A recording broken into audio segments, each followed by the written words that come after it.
안녕하십니까. 저는 가천의대 길병원 신경과 성영희입니다. 오늘 제가 말씀드릴 내용은 슬기로운 파킨슨병 극복, 신경과 의사와 함께 하세요 라는 주제로 말씀드리겠습니다.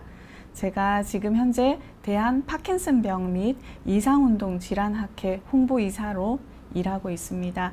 그래서 이런 자리를 통해서 많은 분들이 파킨슨병을 제대로 알고 또 파킨슨병으로 고통받고 계신 환우 여러분들이나 보호자 여러분들께 조금이라도 좀 더 정확한 정보들을 전달할 수 있는 기회가 되었으면 합니다. 예. 그러면은 저희 오늘 추석을 앞두고 있는데요. 제가 여기까지 오는데 길이 엄청 밀렸거든요. 그래서 이 방송을 길에서 혹시나 유튜브를 통해서 듣고 계시는 분도 계실 것 같습니다. 그래서 막히는 길에서 답답하실 텐데 가벼운 마음으로 재미있게 들어주십시오. 예, 시작하겠습니다. 제가 환자분들한테 많이 듣는 이야기입니다. 손이 떨리면 무조건 파킨슨병이다. O일까요? X일까요? 네. 답은 X입니다. 실제로 손이 떨려서 파킨슨병인지 알고 싶어서 오시는 분들이 많이 있습니다. 그런데 떨림을 일으키는 이유는 파킨슨병과 같이 실제로 중환병도 있지만은 약을 먹고 떨린다든지 갑상생 기능 항진증 때문에 실제로 대사가 항진돼서 떨린다든지 심리적인 불안이나 이런 것들이 원인이 돼서 떨리시는 분도 많고요. 그 외에도 뭐 뇌의 어떤 종양이나 중풍 이런 것들이 있어서 생기는 경우도 있습니다. 또 많은 환자분들이 본태성 떨림, 우리가 알고 있는 수전증, 또 머리 떨리는 챗머리 이런 것들이 본태성 떨림이라고 얘기를 하는데요. 이런 것들을 가지고 계시는 분들이 있어요. 그래서 그러면은 내가 가지고 있는 떨림이 병적인 파킨슨병인지 아니면 본태성 떨림병인지 아니면 다른 2차적인 이유가 있는 건지 아셔야 되잖아요. 그래서 파킨슨병 환자분들은 떨림이 특징적으로 가만히 있을 때 안정시 떨림입니다. 그래서 안정시 떨림이라고 말씀을 드린다면은 이제 넋놓고 TV를 보시는데 손이 달달달달달달 떨고 계신다든지 손가락을 무슨 화날 주무르듯이 이런 식으로 떨고 계시는 분들, 제 손 보이시나요? 그런 분들 저희가 파킨슨 환자분들입니다. 그래서 환자분들이 넋놓고 계실 때 혹은 걸어 다니실 때, 우리가 걸을 때는 아무 생각 없거든요.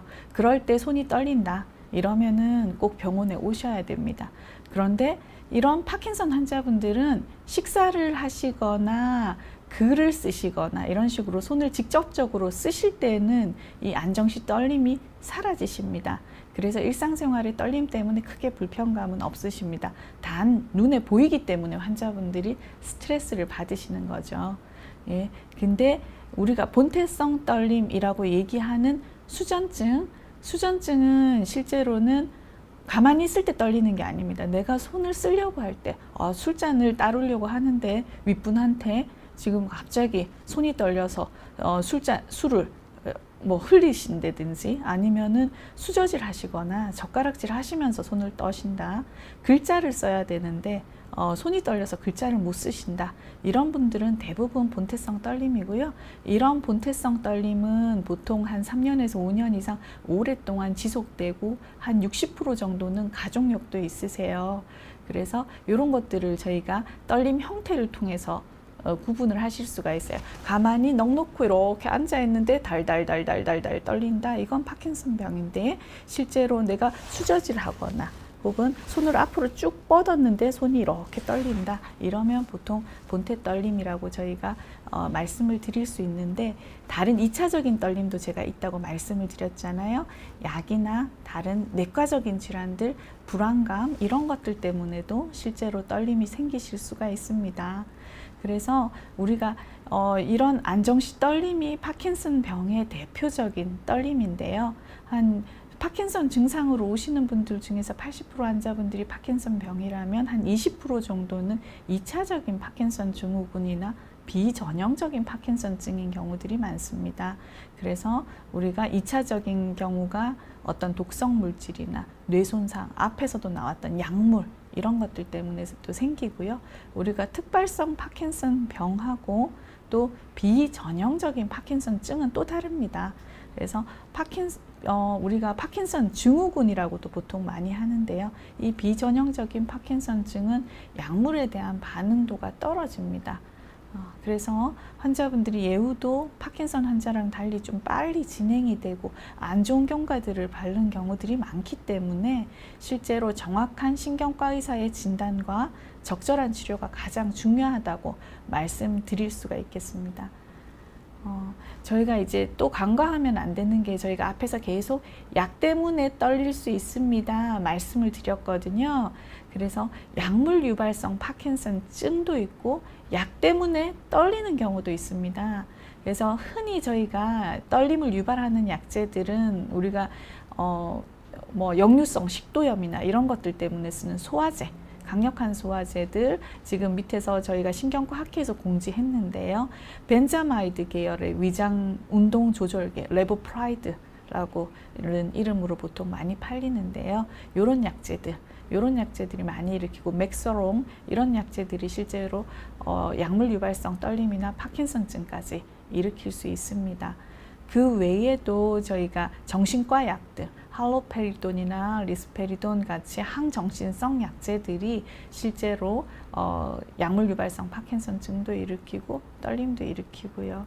그 외에도 많은 약제들이 있습니다. 스테로이드도 떨릴 수가 있고, 뭐 우리가 쓰는 간질약의 발프로엑시드라는 약도 떨릴 수가 있고, 어지러워서 쓰는 시나리진 뭐 이런 약들도 저희가 떨릴 수가 있습니다. 그래서 실제로 환자분들이 비교적 약을 먹기 시작하고 떨린다 그러면은 환자분들은 약 처방전 들고 병원에 오시는 거 저희 권고하고요.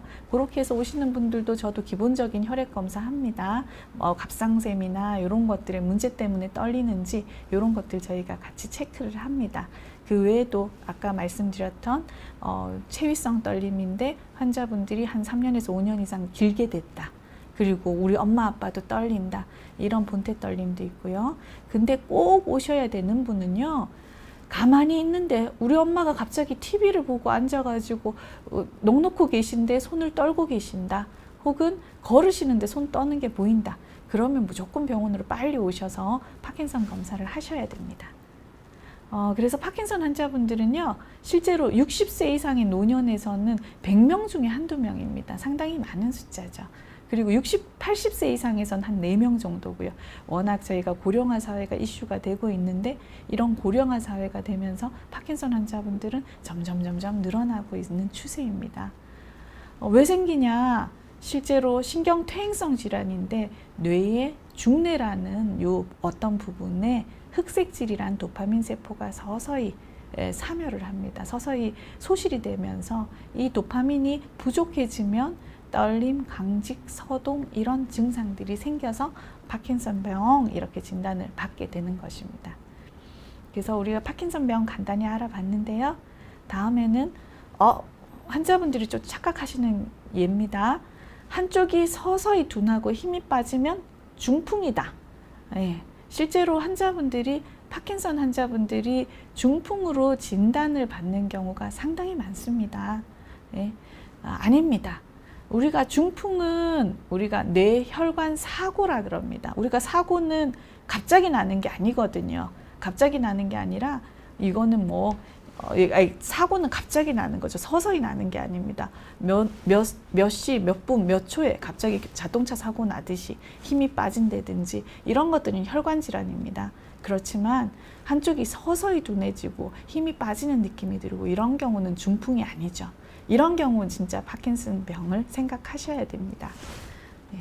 그러면 어떤 증상이 있나 볼까요? 초기에 저희가 파킨슨 환자분들이 신경과에서 처음에 진단을 못 받고 여기저기 돌아다니는 이유는 초기 증상이 애매하고 진행이 서서히 진행이 되기 때문에 내가 요즘 늙어서 그런가? 내가 요즘 그냥 피곤한가? 자세가 조금씩 굽는데 내가 허리가 좀 아픈 것 같은데 이런 식으로 환자분들이 생각하고 무표정하니까 나 우울증인 것 같아. 이런 식으로도 생각을 하십니다. 그래서 애매한 증상들이 많습니다. 우울, 소변장애, 수면장애 이런 건 사실 많은 증상들이거든요. 그리고 글자 쓰는데 글자체가 점점점 작아진다든지 목소리가 작아진다든지 이런 경우들도 저희가 파킨슨 병의 증상이고요. 걸을 때, 제가 아까 걸을 때 팔을 안 흔드는 거, 우리가 팔을 붙이고 우리가 씩씩하게 걸으면 이렇게 걷게 되죠. 근데 그게 아니라 팔을 딱 붙이고 걷는다. 특히 한쪽 발이 딱 붙어 있다. 그리고 걷는데 안정시 떨림, 달달달달 떨린다. 다리를 한쪽으로 찍찍 끈다. 이러면은 저희가 파킨슨이 아닌가 생각을 해보셔야 됩니다. 그리고 주요 증상은 일단 떨림입니다. 앞에서 말씀드렸던 떨림, 쉬고 있을 때, 가만히 있을 때 그때 떨리는 안정시 떨림이 실제로 파킨슨 떨림의 대표적인 것입니다. 그리고 서동증, 환자들이 보행도 느리고요. 실제로 그러니까 보행에서 보폭이 좁아지죠. 종종 걸음을 하게 되고 아까 말씀드렸던 팔을 붙이고 걷는 거, 다리가 끌리는 거 이런 것들이 있으실 수가 있고 얼굴 표정이 둔해지세요. 표정이 둔해지시니까 우리가 마스크드 페이스라 그래서 포카 페이스가 되죠. 이런 분들하고 포카 치시면 지세요. 예.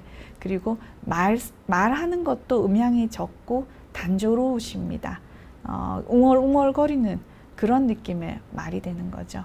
이게 서동증의 대표적인 것들이고요. 강직증, 몸이 뻣뻣합니다. 몸이 뻣뻣해서 우리가 톱니바퀴성 강직이라고 얘기를 하는데 저희가 환자분들 손목을 이렇게 돌려보면 뚝뚝뚝뚝뚝뚝뚝뚝뚝뚝 걸립니다. 이런 강직이 있으시고 그 외에도 자세 불균형이나 동작 동결, 발이 땅에 붙은 듯이 해서 발이 안 떨어지는 거 이런 것들이 저희가 파킨슨병의 증상이라고 말씀드릴 수가 있습니다. 그 외에도요, 환자분들은 상당히 다양한 비운동 증상 때문에 또 고통스러워 하세요.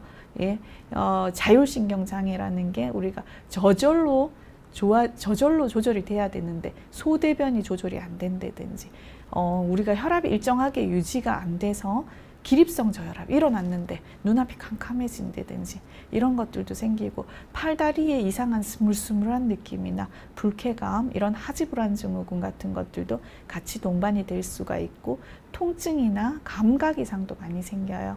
그리고 인지도 떨어지셔서 치매도 생기실 수 있고 환자분들이 또 우울하시기도 합니다. 우울증도 많이 동반이 되세요. 그 외에도 수면장애, 대표적인 수면장애가 렘수면 행동장애라고 얘기를 하는데요. 렘수면 행동장애는 우리가 꿈꾸는 수면을 렘수면이라고 합니다. 그런데 이런 렘수면 때는 꼼짝만 하고 주무셔야지 우리 정신이 싹 정리가 되는데 이 렘수면에서 꿈을 꾸시면서 환자분들이 소리도 지르고 싸우시기도 하고 심지어는 발길질도 하고 침대에서 내려오시기도 하세요. 다치시겠죠.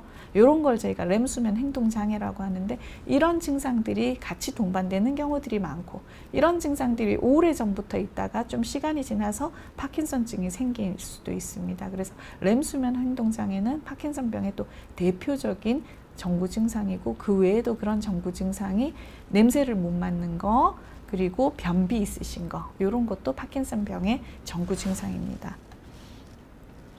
그러면 또 환자분들이 어떤 착각을 하시냐면요. 내가 이렇게 해서 병원에 갔는데 병원에 가서 MRI를 검사하고 의사가 정상이라고 했다. 그래서 나는 파킨슨 병이 아니다. 라고 얘기를 하시는 분들이 많습니다. 그래서 내가 MRI가 정상이라서 파킨슨 병을 진단을 못 받으셨다. 이런 안타까운 소리를 하시는 경우들이 많은데요. 예, 이것도 아닙니다. 예. 이 환자분은요 58세 남자 환자분인데 6개월 전부터 제가 아까 갑자기 생기는 게 아니라 서서히 생기신다 그랬죠.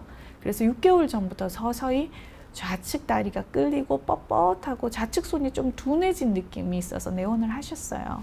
그래서 이분이 MRI를 찍었는데 이 MRI는 정상적입니다. 뇌 꼭대기에서부터 쭉쭉쭉쭉쭉 저희가 잘라서 보면은 여기 뇌실 물주머니 있죠. 이쪽이 우리가 기저핵이라고 있습니다. 여기 미상핵, 피각이 파킨슨 환자한테서 중요한 기관인데 깨끗하고요. 여기 우리가 아까 보여드렸던 도파민 세포가 사멸이 된다는 중내 겉으로 보기에는 MRI는 정상입니다. 그래서 이분 MRI는 정상입니다. 그렇다고 이분이 파킨슨 병이 아니냐? 파킨슨 병 환자죠. 예, 어떻게 그럼 진단하셨습니까? 저희가 이 환자분을 FPCIT 펫이라는 도파민 업테이크를 보는 저희가 펫을 찍었습니다. 그래서 봤더니 앞쪽에 미상핵이라는 부분 빨갛게 보이는데요. 뒤쪽에 피각이라는 부분이 이까지 빨개야 되는데 앞쪽은 조금 보이고 뒤쪽은 잘 안 보입니다. 특히 지금 보시면은 이쪽이 왼쪽이거든요. 왼쪽은 좀 더 긴데 오른쪽은 더 많이 떨어져 있어요. 그래서 이 오른쪽에 도파민 기능이 더 떨어져 있고 실제로는 양쪽 다 떨어져 있기는 하세요. 이런 경우를 저희가 파킨슨 병이라고 진단을 붙일 수 있고요. 파킨슨 병 진단을 하는데 골드 스탠다드, 우리가 이제 가장 중요한 진단 툴이 되고 있는 게 이런 펫입니다. 도파민 펫이죠. 그래서 이 환자분은 좌측 다리가 끌리는데 우리 뇌는 거꾸로입니다. 오른쪽에 있는 신경이요. 한번 길을 건너서 왼쪽으로 내려갑니다. 그래서 오른쪽이 더 많이 떨어져 있으시니까 왼쪽으로 이제 증상이 시작이 되시는 거고, 파킨슨 환자분들이 왜 중풍으로 오해를 받으시냐면요. 보통 많은 경우들이 한쪽에서 시작을 하세요. 물론 양쪽에 있으신 분도 있지만 한쪽에서 시작하는 경우들이 많기 때문에 환자분들이 흔히 알고 있는 중풍으로 오인하시는 경우들이 많이 있습니다. 그러면은 이렇게 파킨슨병 MRI 왜 찍어요? 정상인데 하시는 분들 계실 텐데요. 파킨슨 증상으로 오시는 분들 중에서 이런 특발성 파킨슨 병 환자분들은 MRI 정상이시지만요. 2차적인 파킨슨증도 있습니다. 뇌에 실제로 기저핵 쪽에 종양이 있다든지 물주머니가 커진 수두증이라든지 이런 식으로 이제 망간 중독이나 이런 것들이 있어가지고 뇌에 변화들이 생긴다든지 이러면은 이런 부분들은 실제로는 2차적인 뇌 병변 때문에 파킨슨 증상이 생기시는 분들이죠. 이런 것들이 없는지, 혈관 질환이 없는지, 다른 문제는 없는지 저희가 확인하기 위해서 MRI를 찍습니다.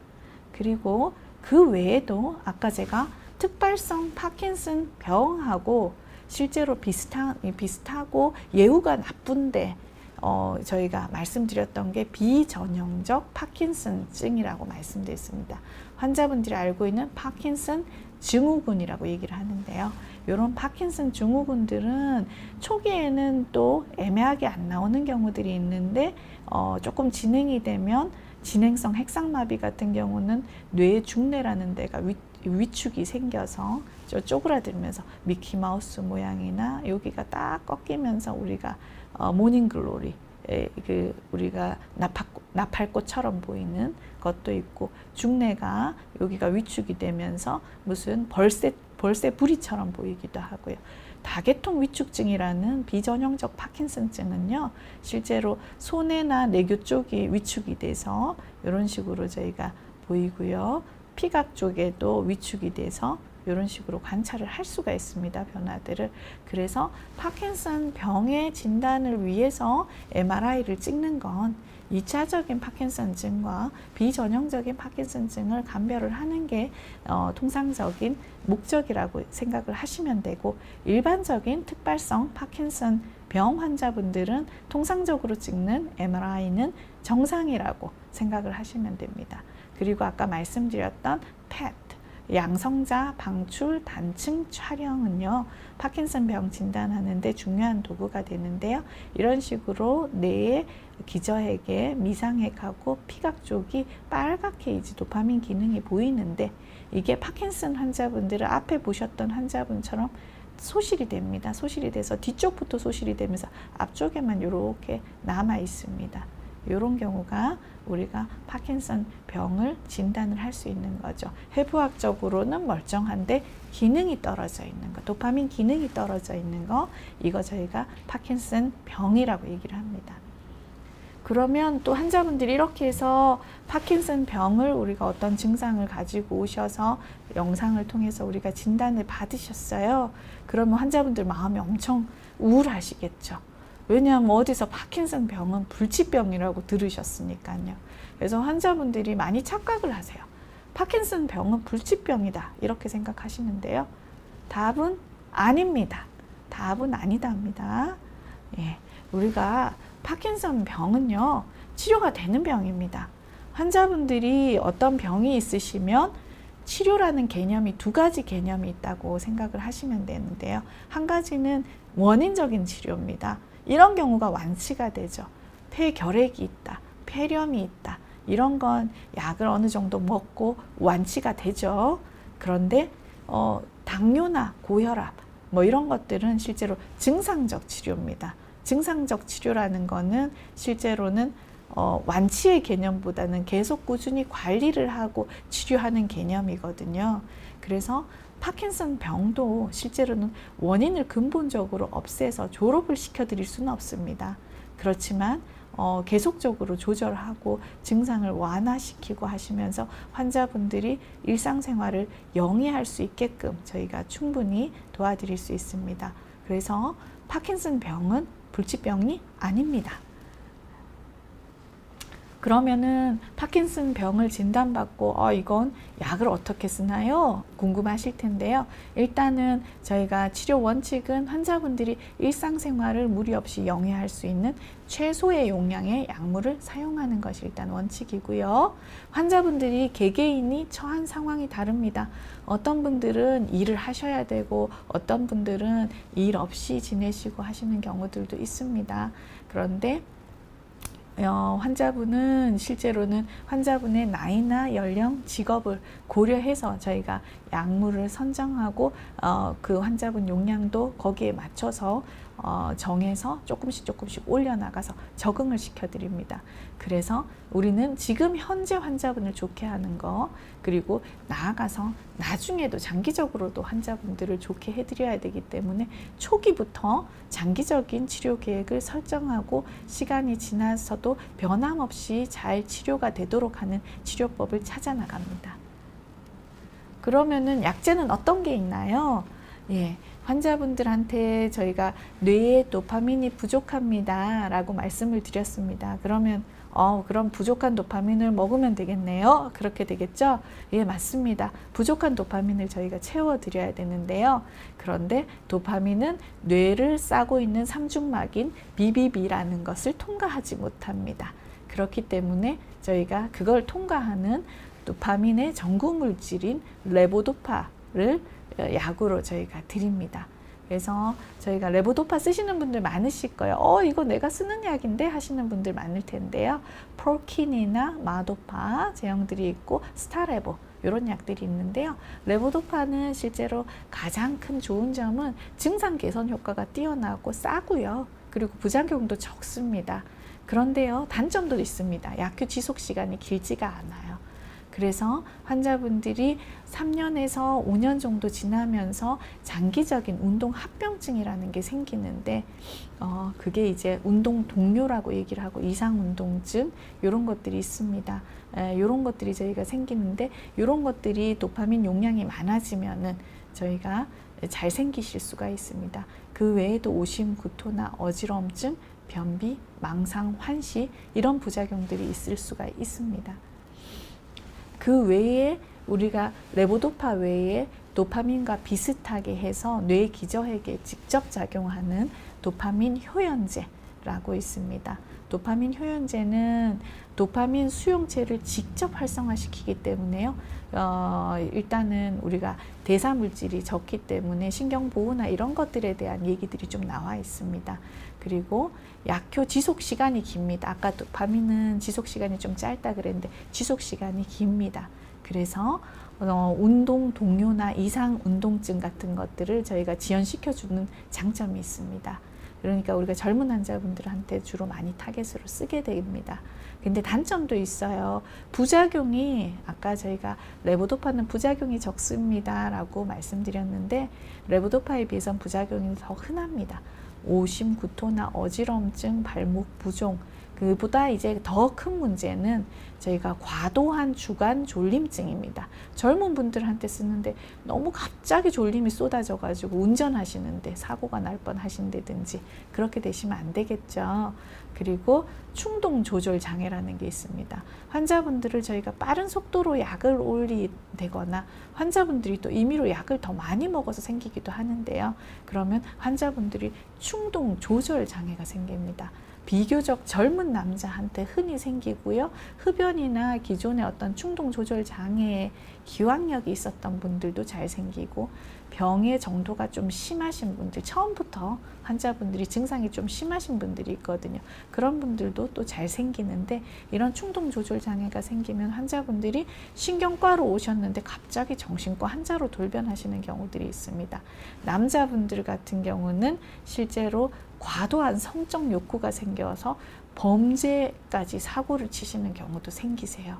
그리고 아주 병적인 도박에 빠지신다거나, 여자분들 같은 경우는 쇼핑이나 이런 것들을 과도하게 하시거나 병적으로 하시거나 이런 증상들이 생기시는데, 환자분들은 저희가 이런 증상들이 나의 사적인 영역이라고 생각을 하고 약하고 관련성을 못 맺고 부끄러워서 말을 못 하시는 경우들이 간혹 있습니다. 그래서 환자분들이, 파킨슨 환자분들은 약을 드시다가 생기는 어떤 정신 증상이나 신경 증상들 모두 다 약하고 관련되실 수가 있으니까 담당 신경과 선생님하고 같이 상의를 하시면 많은 도움을 받으실 수가 있겠습니다. 그 외에도 파킨슨 약은 상당히 요즘 많이 나와 있는데요. 신약들도 많이 나오고 있죠. 최근에 온젠티스 나왔는데 우리가 콤탄이라고 있습니다. 스타레브에 같이 섞여 있는 콤트 억제제가 있습니다. 콤트 억제제는 좀 진행되어 있는 환자분들한테 쓰는데 레보도파 약효 시간을 좀 많이 연장을 시켜주는 효과들이 있고요. 그래서 운동 동요 환자분들이 일정하게 증상들이 유지되지 않고 왔다리 갔다리 약기운이 올랐다 내렸다 하시는 걸 좀 개선시켜 줍니다. 그리고 마오비 차단제도 있습니다. 마오비라는 것도 있고, 최근에 아즐렉트, 라사질린이라는 약이 있는데요. 이게 저희가 도파민의 분해 억제 효과를 가지고 있고요. 신경보호작용을 좀 시사했던 연구들이 있어서 또 저희가 또 선호하는 약제이기도 합니다. 그 외에도 이상운동증, 몸이 막 춤추듯이 꼬이는 거, 떨리는 건 또 다 떨리는 거랑 다른 거거든요. 운동이 좀 과해지는 거, 춤추듯이 몸을 이렇게 꼬시고 계세요. 이런 것들 저희가 이상운동증을 완화시켜 주는데 또 아만타딘이 큰 역할을 하고요. 그 외에도 도파민 분비 촉진이나 활용성도 증대시켜 줄 수 있습니다. 그 외에 저희가 파킨슨 떨림, 안정시 떨림이라고 말씀드렸는데, 이런 파킨슨 떨림에서 항콜린 제제가 약제로 쓰이는데요. 항콜린 제제는 실제로 부작용도 꽤 많습니다.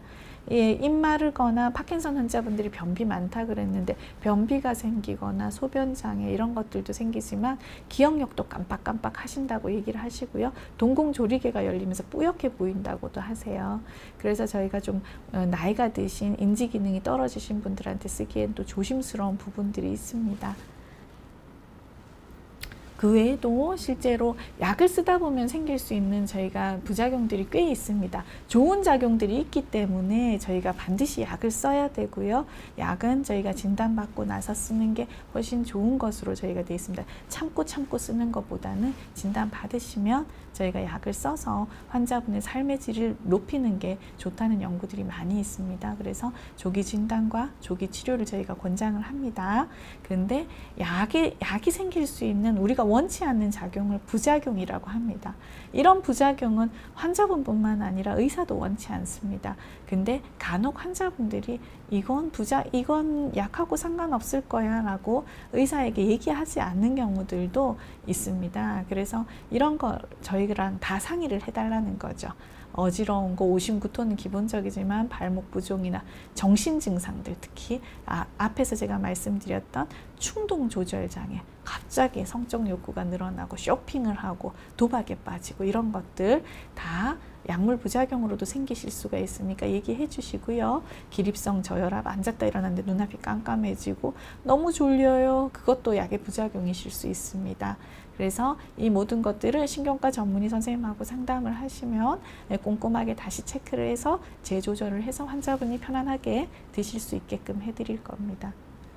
그 외에도 저희가 약물 치료를 하는 게 기본이고요. 이 한 축을 저희가 돌리다 보면 부작용도 생깁니다. 부작용이 생겨서 얘가 가지고 있는 한계에 도달하는 경우들이 있습니다.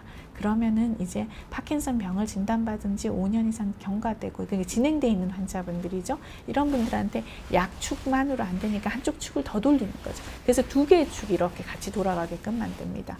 그래서 약물 조절이 안 되는 운동 동요나 이상 운동증이 심하신 경우 그리고 치매 우울이 심각하시면 저희가 이런 수술을 하실 수가 없거든요. 그래서 치매나 우울증은 심각하지 않고 수술을 견딜 수 있는 건강하신 환자분들은 신분의 자극술을 통해 가지고 한 개의 축을 더 돌려 보실 수가 있습니다. 그 외에도 저희가 뭐 줄기세포나 면역치료, 유전자치료 이런 것들 저희가 병의 근간이 되는 어떤 치료들을 하기 위해서 끊임없이 연구 중입니다. 그렇지만 아직은 이런 치료들은 환자분들에게서 돈을 받고 하는 치료는 아닙니다. 혹시나 파킨슨 환자분들에게 돈을 받고 줄기세포를 해주겠다 이런 데가 있으면 그거는 지금 현재로서는 용인되는 게 아니고요. 줄기세포나 이런 것들을 저희가 실제로 하게 되면은 임상시험을 통해서 하거나 그렇게 할 때는 저희가 환자분들한테 이 재료비를 받지 않습니다. 그래서 그런 부분들 혼선이 없으셔서 환자분들이 손해보는 일들이 없으셨으면 좋겠습니다. 그러면은 저희가 마지막 챕터까지 지금 달려가고 있습니다. 지금까지 우리가 파킨슨 병의 증상과 또 파킨슨 병을 진단하는 것들 그리고 어떻게 우리가 치료하는 건지 이런 것들을 보셨는데요. 환자분들이 또 궁금해 하시는 것들이 있죠. 우리가 이런 파킨슨 병 이렇게 약을 쓰고 하면 내가 오랫동안 이 파킨슨 병하고 잘 지낼 수 있느냐. 파킨슨 병은 슬기롭게 극복할 수 있다? 예, 유일하게 이거 있습니다. 환자분들이 열심히 노력하시고 같이 의사랑 환자분이 같이 노력하면서 파킨슨 병은 슬기롭게 극복하실 수가 있습니다. 예. 어떻게 저희가 극복을 하느냐, 약제 조절 당연히 하셔야겠죠. 거기에 저희가 운동만이 극복은 아닙니다. 운동만으로 극복하겠다는 아니고요. 약을 저희가 쓰시면서 환자분들이 운동 치료를 같이 하시면은 실제로 좋은 효과들을 보실 수가 있습니다. 최근에 많은 연구들이 있습니다. 파킨슨 병의 운동 치료 효과에 대한 연구들이 있는데 실험실 연구도 있고 실제로 환자를 대상으로 한 임상 연구도 있습니다. 그래서 뇌신경 친화인자들의 생성을 촉진시켜 준다. 뇌신경 성형을 증가시킨다. 그리고 중년에서 그냥 운동을 열심히 하신 분은 파킨슨 병하고 치매 위험도도 낮춘다. 그럽니다. 그래서 저희 같은 중년들 운동 열심히 해야겠죠. 그리고 어떤 연구에서는 뇌의 흑색질 도파민이 있는 그 세포가 존재하는 데가 중뇌의 흑색질이라는 부분인데요. 이런 흑색질을 증가시킨다 라는 연구도 있고요. 파킨슨 약제와 꼭 병행을 하셔야지 효과가 있습니다. 그리고 어떤 운동? 격렬한 운동. 격렬한 운동은 신경 보호 작용이 있다고 얘기를 합니다. 그러면 어떤 운동이 도움이 될까요? 예, 밖에서 힘차게 걸으십시오. 그냥 어슬렁어슬렁 걷는 게 아니고요. 힘차게 걸으시는 거 파워워킹이라 그러죠. 그런 것들 도움되고요. 러닝머신에서도 아주 신나게 걸으십시오. 그리고 좀 복잡한 운동 좋습니다. 격렬하고 댄스 교실, 재즈 교실 지금 코로나 상황에서 우리가 하지 못하고 계실 것 같은데요. 이런 것들 좋습니다. 요가 하시거나 태극권 이런 것들 좋고 장애물 넘기 크게 팔을 흔들면서 음악에 맞춰서 걷는 거 스포츠도 좋죠. 탁구, 골프, 테니스, 배구, 에어로빅, 린텐도 뭐 이런 것들도 다 좋습니다. 이렇게 격렬한 운동들을 하시는 거는 신경 보호에 많이 도움이 됩니다. 그런데 초기 환자분들 충분히 운동을 하실 수 있는 분들 같은 경우에 제가 옆에 적어놓은 이런 운동은 도움이 덜 돼요 라고 말씀드렸습니다. 그건 단순하고 반복적인 거, 그냥 페달 자전거 이런 것들, 혹은 역도, 혹은 낮은 속도에서 러닝머신 씩씩하게 걷는 게 아니라 어슬렁어슬렁 걷는 거 있죠. 수영장에서 그냥 왔다 갔다만 하는 습관적이고 단순 반복적인 것들은 도움이 덜 된다고 얘기를 합니다. 그렇지만 환자분들도, 파킨슨 환자분들도요, 병기가 있습니다. 그래서 초기 환자분들은 격렬한 운동 권해드립니다. 힘차게 걸으시고 여러 가지 춤도 배우시고 복잡한 운동들 제가 격렬하게 하시라고 말씀을 드리는데, 좀 진행이 되신 분들은 이런 운동들을 하시기가 힘듭니다. 그런 분들은 오히려 안 다치게 하는 게 더 중요하죠. 그런 분들은 좀 단순 반복적인 운동이라도, 자전거 페달이라도 저희가 같이 돌리고 수영이나 서서히 걷는 운동도 도움이 되실 수 있습니다. 그래서 이것도 케이스 바이 케이스죠. 그렇지만 지금 젊으시고 실제로 진행을 막기 위해서 초기 환자분들, 나 운동 열심히 해야지 하시는 분들은 지금보다 좀 더 격렬하게 운동하시기를 권해드립니다. 그리고 환자분들이 되게 궁금해 하시는 게요, 뭐 먹으면 좋아져요? 제가 이런 얘기 너무 많이 듣습니다. 그래서 저희가 꼭 드리는 말씀은 좋은 건요, 실제로는 건강에 좋은 건 10가지 좋은 거 드시는 것보다 1가지 나쁜 거 안 하시는 게 더 중요하세요. 예, 그래서 환자분들이 먹는 거에 사실 너무 신경을 쓰시진 않으셔도 되는데, 특히 좋은 건 항산화에 도움이 되는 과일, 베리류, 사과, 배, 포도 이런 것들이고요. 채소나 통곡물, 달걀, 견과류, 코코아, 녹차, 이런 항산화에 도움이 되는 것들을 즐겨 드시면 아무래도 더 좋습니다. 섬유질 많은 음식들, 이런 것들이 변비 예방에도 도움이 되시고, 충분히 물도 드시고요. 균형 잡힌 식사들 하셔서 영양을 충분히 섭취하시기를 권합니다. 그리고 환자분들이 또 하시는 질문이 있으세요.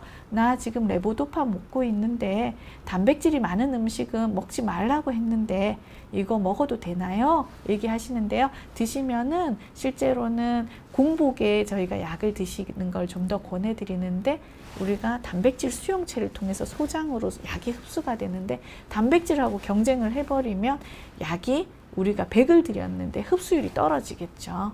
예, 그래서 약의 흡수율을 높이기 위해서 공복에 드시면 더 좋고, 단백질 많은 음식을 드실 때는 체내 흡수가 떨어지니까 약하고 1~2시간 간극을 두셔라 얘기를 드리고, 철분 보충제 드실 때도 한 2시간 이상 시간차를 두고 복용하시기를 권해드립니다. 그 외에 마호비 억제제 드시는 분들 중에서 티라민이 많은 음식은 저희가 뭐 금기다라고 하는데 그까지는 아니고요. 실제로 그렇게까지 많이 드시진 않으니까 적당히 피하시면 되는데, 과도하게 드시는 건 육포나 어포, 치즈, 적색 와인, 발효식품, 생맥주 이런 것들 너무 많이 드시지 마시라는 거죠. 그리고 환자분들이 많이 묻습니다. 종합 비타민 C. 저희가 이런 것들이 실제로 비타민 B6, 피리독신이 있어서 레보도파 대사를 항진시켜요. 이렇게 되어 있기 때문에 설명서에는 금기라고 되어 있습니다.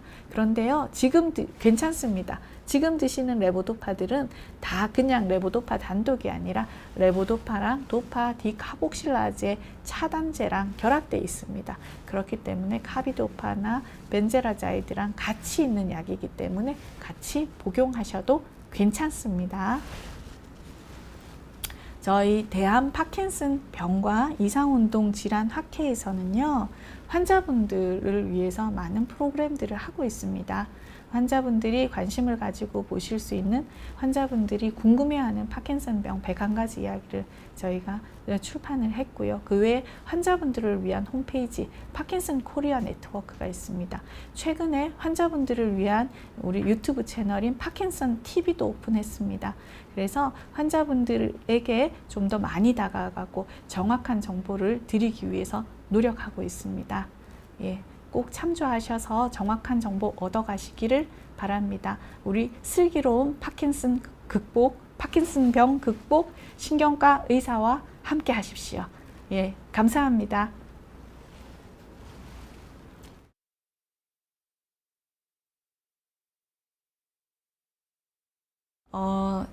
지금 제가 방송 분량에서 말씀드릴 내용을 마무리를 했고요. 남은 시간 동안 선생님들이 이제 환자분들이 주셨던 질문 좀 받겠습니다. 메간 님이 주신 질문인데요. 아벗 알츠하이머 진단 시 아밀로이드 펫 촬영했는데 도파민 펫과 기계는 같고 선주입 영상 일종의 조영제만 다른 건가요? 했는데 정확하게 아셨습니다. 실제로 알츠하이머 진단을 위해서 아밀로이드 펫을 쓸 때 쓰는 우리가 리간드라고 얘기를 하는데 동위원소입니다. 동위원소랑 파킨슨 저희가 환자분들 도파민 펫은 동위원소가 다릅니다. 기계는 같죠. 우리가 암 환자분들 펫을 많이 찍잖아요. 그래서 암 환자분들이 쓰는 펫도 같은 기계에서 찍습니다. 그런데 실제로 동위원소가 다른 거죠.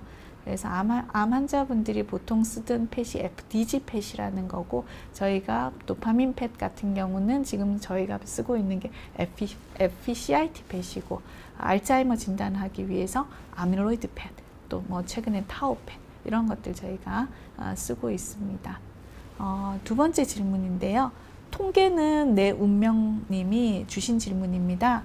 집안에 가족력이 있고 작년에 시민성 방광으로 신경과에서 파킨슨병 검진 받기 전 아직 젊고 손만 떨지 운동 증상이 안 나타나서 파킨슨 페트 검사는 하지 않았습니다. 혹시 신경인성 방광과 파킨슨 병과 상관이 있나요? 비뇨기과에서는 소변 보기 더 힘들면 페트 검사 해야 한다고 말해서요. 40입니다 하셨거든요.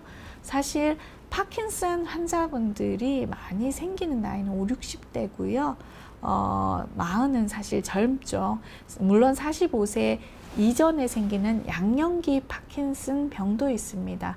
양년기 파킨슨 병 같은 경우에는 가족력이 있으실 수가 있으세요.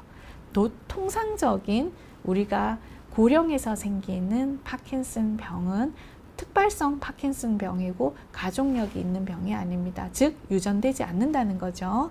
그런데 양년기 파킨슨 병 45세 이전에 생기는 경우는 가족력이 있다는 얘기는 유전도 가능하시다는 얘기입니다. 그래서 환자분이 가족력이 어떤 가족력인지는 정확히는 잘 모르겠어요. 무슨 파크 핑크 이런 진들이 있습니다. 이런 유전자 검사에서 정말 유전자 이상의 가족분들이 있었는지가 일단 제일 궁금하고요. 만약에 그런 것들이 있다면 검사를 해보시는 거 권해드리고 싶습니다.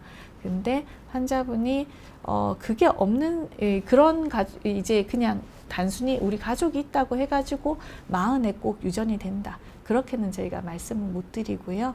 실제 유전자 검사에서 환자분의 가족이 진단을 받았다 하면 환자분은 검사를 해보실 필요가 있고요. 신경인성 방광하고 파킨슨 병하고 상관관계가 있나요? 있습니다. 파킨슨 병 환자분들은 많은 경우가 우리가 소변 장애를 가지고 있어요. 과민성 소변 증상들을 가지고 있습니다. 그래서 흔히는 과민성인 경우들이 많아요. 그래서 혹시나 이제 파킨슨 환자분들은 소변 장애가 파킨슨 병 때문에도 생길 수가 있습니다 라고 얘기를 하고 저희가 말씀을 드리는데, 환자분이 가지고 있는 신경인성 방광하고 손떨림만으로 이게 파킨슨 병이다라는 단정을 못 짓습니다. 또 저희가 앞에서 말씀드렸던 손떨림 이라는 게 안정시 떨림이면 검사해야 됩니다. 그렇지만 수전증이다, 그냥 내가 수저질하고 젓가락질 할 때 혹은 글자 쓸 때 손이 떨린다, 그러면 검사하실 필요가 없겠습니다. 예, 대답이 되셨습니까? 예, 질문이 복잡해서 저도 왔다 갔다 대답을 했던 것 같습니다. 그리고 배가님이 또 질문을 주셨습니다. 알츠하이머는 당뇨, 고혈압, 고지혈증 등 만성질환 연관성 입증됐다고 하는데요. 파킨슨 병도 비슷한가요? 아니면 대사성 질환과 큰 상관은 없나요? 라고 말씀 주셨습니다. 실제로 저희가 이제 이런 혈관하고 관련되는 혈관성 위험 인자들이죠. 당뇨, 고혈압, 고지혈증, 이런 대사성 질환도 저희가 혈관 질환하고 관련이 있는데요. 이런 혈관 질환들이 있으신 분들은, 저희가 이런 위험도들이 있으신 분들은 뇌에 실제로 뇌 변성들도 많이 생깁니다. 우리가 뇌 안에 있는 혈관들이 쫀쫀하게 짜져 있거든요. 이런 식으로 저희가 내피세포들이 쫀쫀하게 짜져 있는데, 이런 위험인자들이 많으신 분들이 느슨해지세요. 그래서 내피세포 기능이 떨어지면서 뇌에 변성들이 많이 생기는데, 이런 변성들이 생기면 파킨슨하고 유사하게 보행장애나 이런 것들이 생기실 수가 있습니다. 그래서 이런 것들이 심하신 경우들을 저희가 혈관성 파킨슨증이라고도 저희가 얘기를 합니다. 그래서 분명히 상관관계가 전혀 없지는 않다고 말씀을 드립니다. 예. 지금 제가 받은 질의응답은 여기까지인데요. 혹시 더 궁금하신 분 있으시면 지금 채팅창에 좀 올려주시겠어요? 아직 시간이 한 5분 정도 저희가 남아 있습니다.